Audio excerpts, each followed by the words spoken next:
दोबारा मेरे करने की कोशिश है विधायकों से भी, आगे से भी, भोपाल से भी, कि आप तो मेरा मंतव्य पूरा कर रहे हो। इसके लिए मैं आपको तुमने सिखाया यार आना, और तेरी हंसी है आज सबसे बड़ा नजराना। शिकायतें बातों में कौन भरते रहना, आप तो जो जिसके पास है वही करेगा। और मुझे मालूम है ग्वालियर के लोग, और 3 दिसंबर के बाद भी वादा करता हूँ यहाँ आऊंगा, और यहाँ से लेकर के भोपाल तक साथ में चलूंगा। तो ये 3 तारीख के बाद भी मैं इस जो मेरे साथी इस वक्त के हैं, जो मेरे खराब समय के साथी, ये कह सकता हूं। इससे ज्यादा मेरे पास कहने के लिए है नहीं। तो अब इसी तरीके से मेरे ख्याल से 10-15 मंच से आती है, अलग अलग इंडिविजुअल से आती हैं, हम मुझ पे आती हैं, मेरे साथियों पे आती हैं, तो सारी शिकायतें शर्माते। क्या नाम मध्य प्रदेश सरकार को लेकर जो आज प्रेस कॉन्फ्रेंस आपने बुलाई, कैसे क्या बातें की हैं, क्या गपमारी है?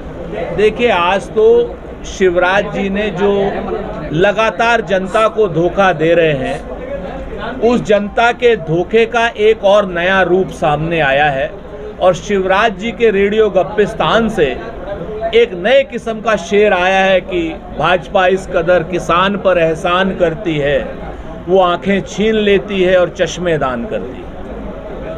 इसी भाजपा की सरकार, चाहे वो किसान की सम्मान निधि हो, उसको अपमान निधि के रूप में इस्तेमाल कर रही है कि 25,000 रुपये प्रति हेक्टेयर जो किसान की खर्च बढ़ गया है सरकार के आने के बाद, उसमें 6,000 रुपये दे रहे हैं। और इसके बाद भी जो सबसे बड़ा एक जो नुकसान है आज की डेट में, एमएसपी को लेकर के, जिसके लिए मैंने आप साथियों को आमंत्रण दिया था कि मध्य प्रदेश की सरकार कहती है कि गेहूं का समर्थन मूल्य 2400 रुपए से ऊपर होना चाहिए। ये मध्य प्रदेश की सरकार लिख के देती है।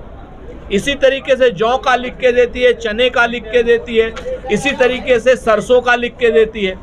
सारे के सारे जो वो मध्य प्रदेश की सरकार लिख के देती है, उससे कम।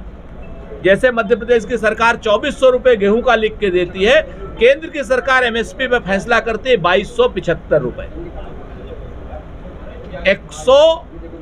225 रुपये प्रति क्विंटल घाटे में किसान। और मध्य प्रदेश की सरकार मोदी सरकार के इस निर्णय पर ताली बजाती। क्या ताली बजानी चाहिए उसको?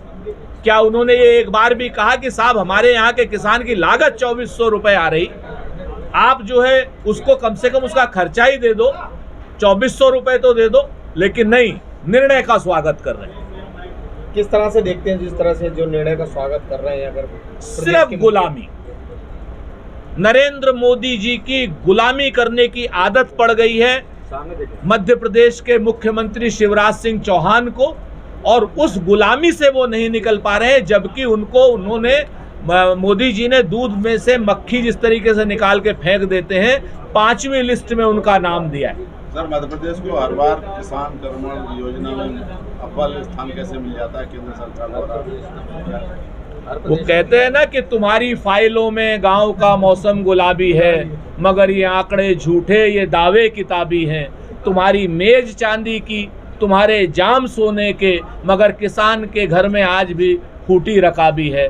किसान अगर फर्स्ट मध्य प्रदेश आ रहा होता तो किसान आत्महत्या नहीं कर रहा होता, किसान अपनी धरती नहीं बेच रहा होता देश के व्यापारियों को। क्या लग रहा है सुनील जी, शिवराज जी को डर है कि मेरे को सीएम नहीं बनाएंगे, सरकार आई तो मामा तो गयो नहीं, मामा तो गयो, इसमें तो साफ बात। एक चीज आप जान लो, शिवराज जी एक लॉस्ट बैटल लड़ रहे हैं, वो हमसे नहीं लड़ रहे हैं। शिवराज जी तो भारतीय जनता पार्टी से लड़ रहे हैं।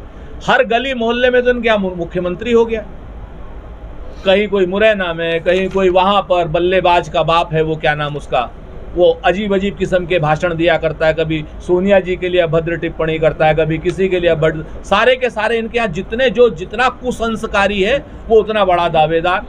और मुख्यमंत्री तो तब बनेंगे जब ये 50 सीटों से ज्यादा की तो इनके पास स्थिति नहीं है। महाराज जी दावेदार है भाई, मन में तो उनके लड्डू फूटेंगे ही।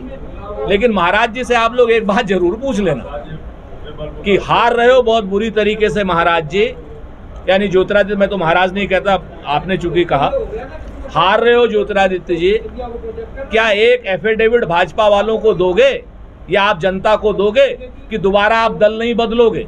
और उस एफिडेविट पे शिवराज जी के और नरेंद्र तोमर के एज ए गारंटर साइन होंगे। मोदी जी तो ग्वालियर में उनको अपना दामाद बता गए हैं। अब आगे हमें तो यही लगता है कि अब कहानी खत्म है, अब तो जो कुछ होगा बेटी का ही होगा।